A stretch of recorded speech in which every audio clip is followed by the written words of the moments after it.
Bonjour et bienvenue. La communication non verbale, un outil puissant pour des accompagnements de qualité.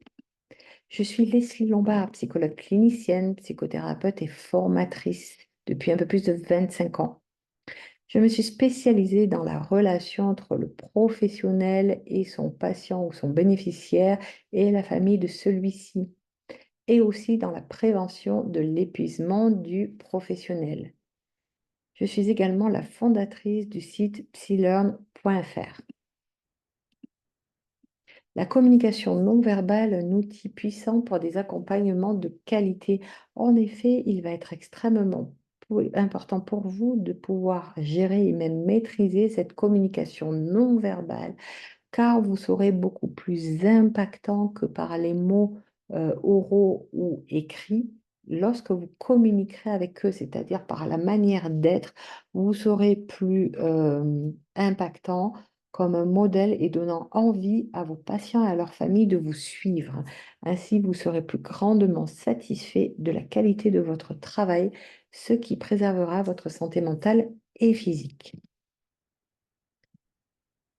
Alors, qu'est-ce que c'est que cette communication non verbale? C'est tout ce qui va émaner de vous et que vous allez transmettre à votre interlocuteur. Et cette communication, eh bien, elle va comprendre tous les sens, sauf la communication verbale qui a un rapport avec la parole et l'écrit. En effet, un consensus d'études a indiqué que dans une communication, dans tout type de communication, c'est la communication non verbale qui est majoritaire dans les échanges. Les chiffres indiquent même que nous échangeons à 85% par ce canal, c'est-à-dire que la parole et l'écrit n'en sont qu'à 15% uniquement de l'ensemble de la communication que nous avons avec l'autre. Concrètement, la communication non verbale, c'est à la fois l'aspect extérieur que nous proposons, que nous présentons à notre interlocuteur. Les expressions du visage que l'on peut avoir, notre gestuelle, le toucher, la posture, les différents silences qui peuvent émaner de nous, tout ce qui est du paralangage, qui est le moyen de communication non langagier. Et également la proxémie, puisque des études ont clairement indiqué qu'il existe différentes distances qui n'expriment pas la même chose, des distances physiques entre les gens, que cela ne renvoie pas la même chose aux personnes si l'un et l'autre se trouvent à 1 mètre d'intervalle, ou bien à 60 centimètres, ou bien à 20, ou bien collés l'un à l'autre physiquement.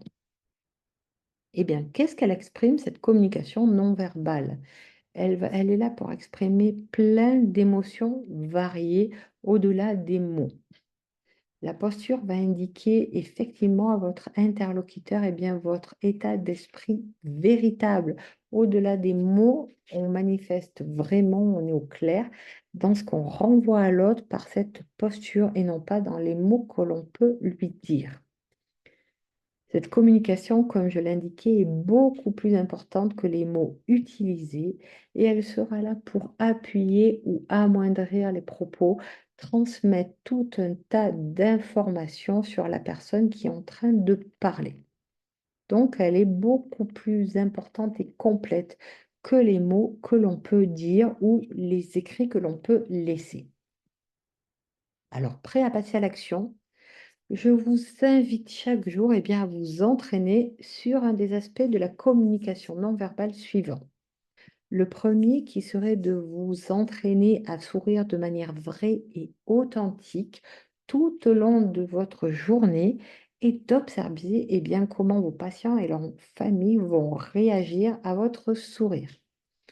Ou bien ce serait de vous entraîner au jeu du miroir, à vous regarder, à vous enregistrer quand vous êtes face à votre miroir, à prononcer la même phrase avec soit différentes expressions ou bien différentes tonalités de voix.